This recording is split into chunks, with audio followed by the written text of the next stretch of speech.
power goes out. You bring out your new portable power station, connect the refrigerator, press the power button, and the power station immediately switches itself off, which is confusing because the battery looked enormous, the product page showed a very impressive number, and your refrigerator doesn't exactly look like industrial machinery, but your power station may not have failed. It may simply be the wrong kind of powerful, because running a refrigerator during an outage requires the system to pass two completely different tests. First, can it start the refrigerator? And second, can it keep the refrigerator running for as long as you need? A power station can pass one test and completely fail the other. So before you buy a larger battery or decide portable power stations are useless, you need to identify which problem you actually have. By the end of this video, you'll know why some power stations shut down, how to check your refrigerator properly, and what type of backup system is more likely to work for your situation. Let's begin with the moment your refrigerator starts. When the compressor is already running, the refrigerator may use a fairly modest amount of power, but starting the compressor can briefly require considerably more.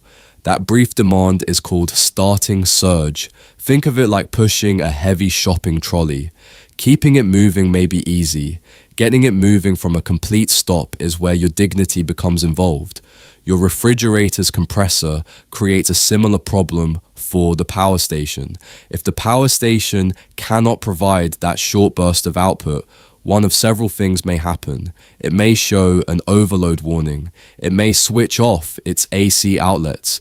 It may repeatedly attempt to start the refrigerator. Or the refrigerator may simply remain silent while the power station pretends nothing embarrassing just happened. This is why battery capacity is not the first number you should check. Battery capacity tells you approximately how much energy the system can store. It does not tell you whether the inverter can produce enough power at the moment the compressor starts. For that, you need to check the power station's continuous AC output and its surge capability. Continuous output is the amount of power the unit is designed to supply during normal operation. Surge output is the higher amount it may supply briefly. But don't stop after seeing a large surge number. Different manufacturers define and manage surge capability differently. A product may tolerate a short spike but not maintain a demanding load for very long. You need to check the manufacturer's detailed specifications, not only the largest number printed across the advertisement. You also need to consider everything connected at the same time. A power station that can start your refrigerator by itself may overload when the refrigerator, television, router, and several other appliances all request power together. The inverter sees the combined load. It does not understand that every appliance feels essential because you paid for it. So how do you discover what your refrigerator needs? Start with its rating plate and user manual.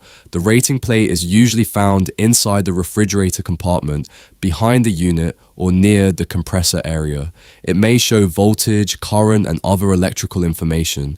The manual or manufacturer may provide additional power requirements. But be careful. The normal electrical rating may not tell you the refrigerator's exact starting surge or how much energy it uses inside your particular home. Refrigerators vary enormously. A small modern refrigerator is not the same as a large French door model with an ice maker, water dispenser, and multiple cooling zones. An older compressor may behave differently from a newer variable speed design.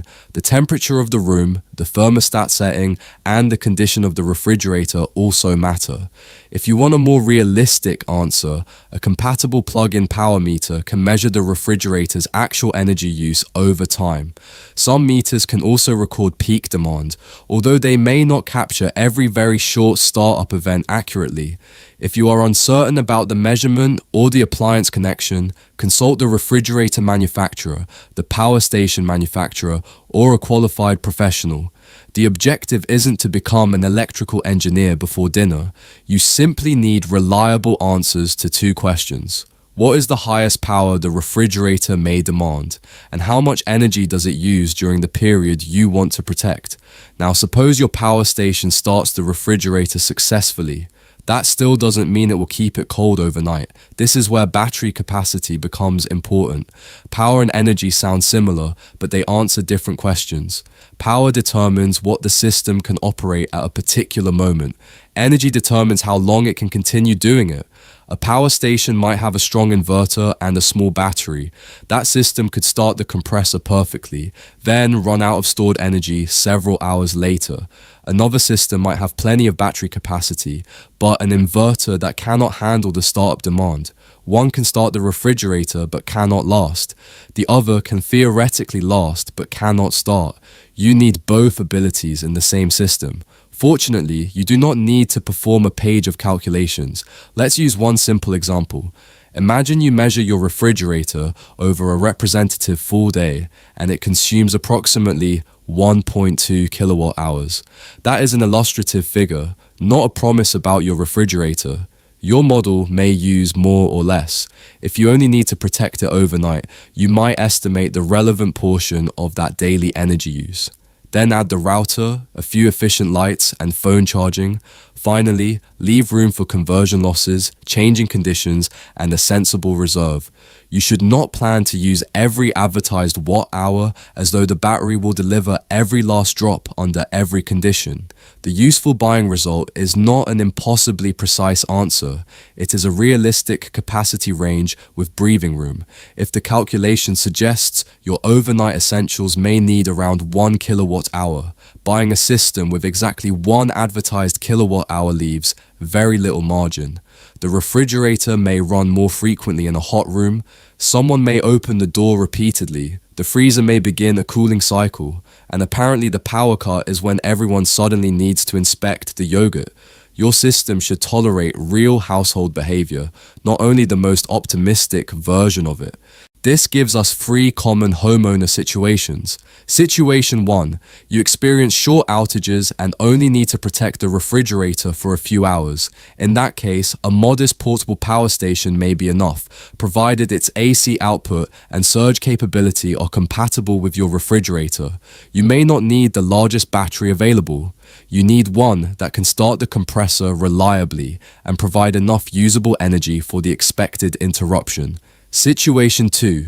You need the refrigerator, router, lights, and charging to continue overnight. Now battery capacity becomes much more important. You are no longer supporting one appliance for a short interruption. You are creating a small essential load system. A medium or larger portable power station may fit this situation, especially if it offers suitable output, adequate capacity, and reasonably fast recharging. But your exact requirement still depends on your refrigerator and how long overnight means in your home. Situation 3. Your outages regularly last a full day or several days. At this point, buying an increasingly enormous battery may not be the complete solution. You also need a dependable way to recharge it. That could involve compatible solar panels, restored grid power, another supported charging source, or a carefully designed hybrid system. If the battery runs your essentials for 1 day but takes longer than that to recover under your real conditions, the system eventually loses the argument. Long outages are not only a storage problem, they are an energy replacement problem. And if you want existing home circuits powered automatically, you may have moved beyond the best use case for a portable power station. A professionally installed battery and inverter system, generator or hybrid solution may make more sense. Before choosing a power station for your refrigerator, check 5 things. First, continuous AC output. It must support the refrigerator's running demand, plus the other appliances you plan to connect. Second, starting or surge capability. Confirm that the system can handle your refrigerator's startup behavior, not merely that the product page contains an impressive surge figure. Third, usable battery capacity. Estimate the refrigerator's energy use over the expected outage. Add your other essentials, account for losses, and leave a reserve. Fourth, recharging. Ask how quickly the battery can recover from the grid, compatible solar panels, or other supported sources under realistic conditions. And fifth, compatibility and support. Check the output type, appliance requirements, warranty, replacement accessories, and whether qualified service is available where you live.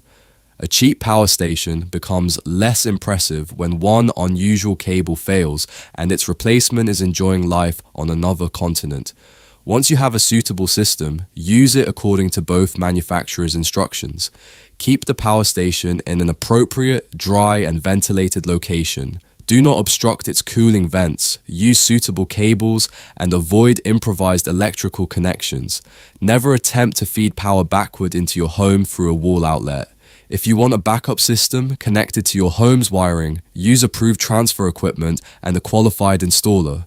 You can also reduce the refrigerator's energy use during an outage. Bring it to the correct temperature before expected severe weather. Avoid opening the door unnecessarily.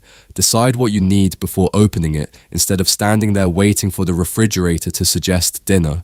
And keep the power station sufficiently charged before the outage arrives. The best backup system in the world offers limited emotional support when its battery begins the blackout at 12%. So, why can't some power stations start a refrigerator? Usually, the problem is one of three things. The inverter cannot handle the compressor's starting demand. The combined appliances exceed the system's output. Or the battery can start the refrigerator but does not contain enough usable energy to run it for the required time. The solution is not automatically to buy the largest power station you can afford. First, check the refrigerator, then check the startup requirement. Estimate the energy needed for your expected outage. Add the other appliances that genuinely matter, and choose a system with enough output, enough usable capacity, and a realistic way to recharge. Your refrigerator does not care how impressive the battery looks. It only cares whether the electricity arrives when the compressor asks for it. If you're still deciding whether your home needs a portable power station, an installed battery system, a generator, or a whole home solution, watch our complete guide. Which backup power system does your home actually need? That video will help you identify the correct backup power category before you start comparing individual products. Because the goal isn't simply to connect your refrigerator to a battery. The goal is to keep your food cold without discovering, during the outage, that you purchased the wrong solution.